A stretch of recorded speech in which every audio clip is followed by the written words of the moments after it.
Ce que je vous propose pour démarrer, c'est qu'on se le fasse une fois pour le texte. Donc ceux qui le savent en italien, ceux qui ne le savent pas, vous prenez vos textes et on se le fait en lecture. J'ai une compagnie ici, une compagnie de théâtre qui est associée avec la Jeunette Verte depuis 2 ans, presque et demi maintenant. Le partenariat se termine en juin. Et pour conclure ce partenariat, j'avais envie de monter une pièce avec un peu plus de monde que ce que j'ai fait jusqu'à maintenant, puisque pour l'instant on a fait des projets plutôt à 2, 3 acteurs maximum. Et là j'avais envie de rassembler du monde. J'ai une pièce qui me trottait dans la tête depuis longtemps, qui est la pièce de Shakespeare, qui s'appelle Le songe d'une nuit d'été.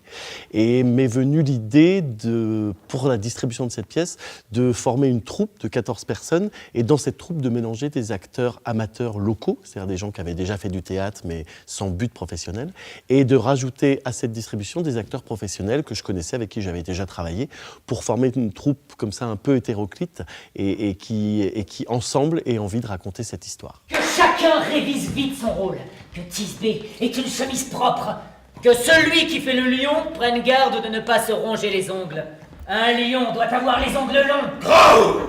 Que surtout... Et là j'en veux bien un énorme déjà. Grave. Alors la pièce, elle est très étonnante parce que elle est classée parmi les comédies de Shakespeare, c'est-à-dire il a écrit aussi bien des tragédies que des comédies. Le Songe est une comédie et on suit sur une seule nuit le parcours de différents personnages, notamment 4 amoureux, notamment une troupe d'artisans qui répètent une pièce de théâtre.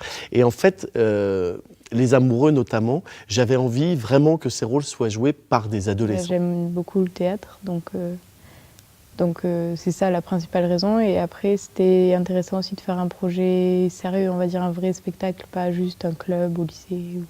Voilà. Alors, on va jouer le 25 et le 26 mai à 21h dans la cour du château de Florac, le siège du parc national des Cévennes. Et évidemment, si la météo n'est pas avec nous, on se repliera à la Jeunette Verte. Un tombeau sur tes yeux charmants, ta bouche qui est un lys, ton nez qui est une cerise, tes joues qui sont des primes verts, tout cela n'est plus rien. Ses yeux étaient verts comme des poireaux. Tais-toi ma langue, et toi mon épée, plonge-toi dans ce sein, et bonsoir mes amis. Bon, à Florac, la danse est assez bien identifiée grâce à la présence de Ballet Brosse. Le théâtre peut-être un peu moins, donc il y a des pratiques mais un peu éparses.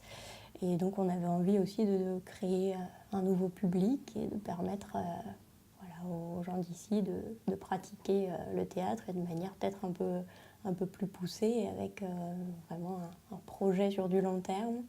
Moi j'ai rencontré Damien à mon arrivée à la Jeunette Verte en 2011 pour la création d'un autre spectacle, Je suis un rêve, une adaptation des contes de Pierre Gripari. Et puis quand Damien est revenu quelques années plus tard avec un projet d'association sur 3 ans, avec 2 créations de spectacles, je l'ai accueilli avec enthousiasme. Et rien n'est prêt puisque le bottom a disparu pendant 2 heures, quoi. Donc il y a vraiment un truc presque qui sont... Oh putain, tu vois, il y a une espèce de tension chez les 5 qui doit être beaucoup plus que ça. Sur les places, j'ai l'impression, et je suis même quasi sûr en fait... Si nous vous offensons, c'est notre bon vouloir, vous pensez surtout que nous n'offensons rien, sinon par bon vouloir montrer notre pouvoir, voilà le vrai point de départ de notre fin.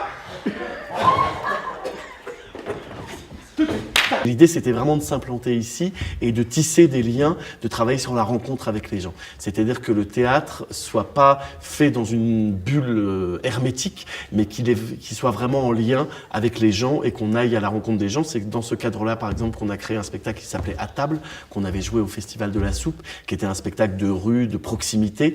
C'est dans ce cadre-là aussi qu'on a imaginé des répétitions publiques pour que les gens puissent se rendre compte de ce que c'est qu'une répétition de théâtre. Et voilà, l'idée c'était vraiment de tisser du lien, de travailler la rencontre et d'aller au plus proche des gens, quoi.